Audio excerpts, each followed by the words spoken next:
शिरडी के साईं बाबा के बारे में कुछ रोचक बातें। पहली, जब साईं बाबा शिरडी पहुंचे तब शिरडी गांव में लगभग 450 परिवारों के घर रहे होंगे। वहां साईं बाबा ने सबसे पहले खंडोबा मंदिर के दर्शन किए। फिर वे वेंकुशा के बताए उस नीम के पेड़ के पास पहुंच गए। नीम के पेड़ के नीचे उसके आसपास एक चबूतरा बना था। भिक्षा मांगने के बाद बाबा वहीं बैठे रहते थे। कुछ लोगों ने उनसे उत्सुकतावश पूछा कि आप यहाँ नीम के वृक्ष के नीचे ही क्यों रहते हैं।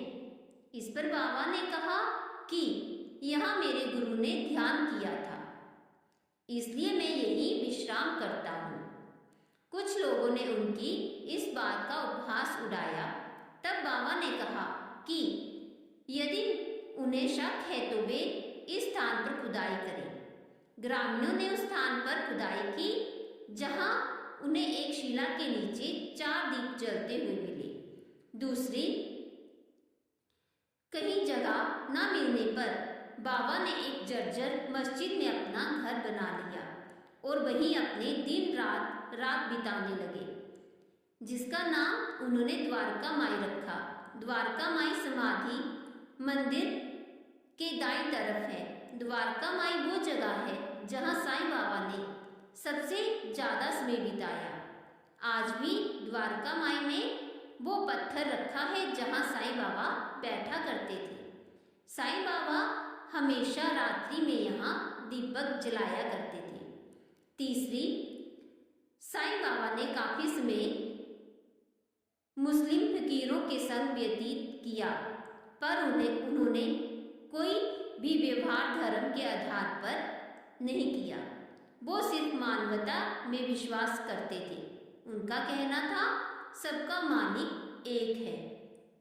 चौथी, साईं बाबा हमेशा बीमार और दुखी लोगों के सेवा किया करते थे और दूसरों को भी इसके लिए प्रेरित करते थे। पांचवी, साईं बाबा शिरडी के केवल 5 परिवारों से रोज दिन में 2 बार भिक्षा मांगते थे।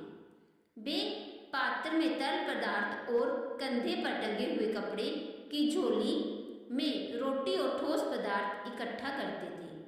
सभी सामग्रियों को वे द्वारका माई लाकर मिट्टी के बड़े बर्तन में मिला कर रख देते थे।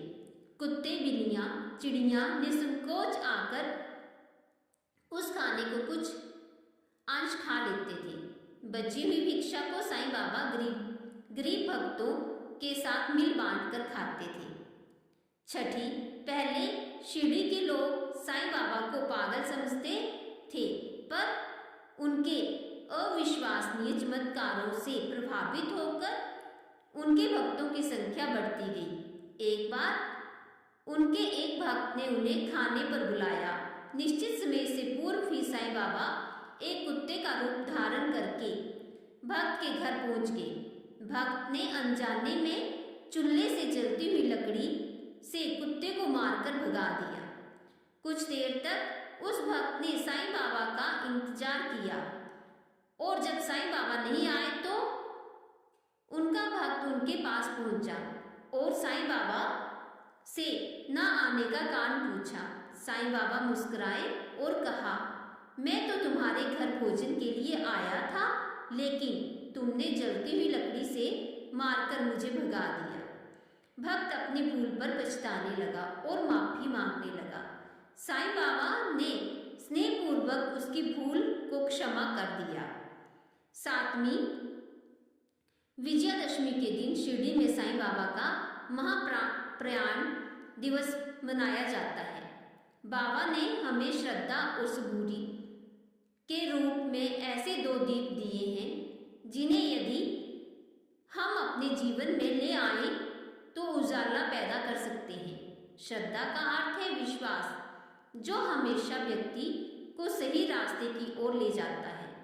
वही सबूरी का अर्थ है संयम, जिससे व्यक्ति उस रास्ते पर धैर्यपूर्वक टिका रहता है।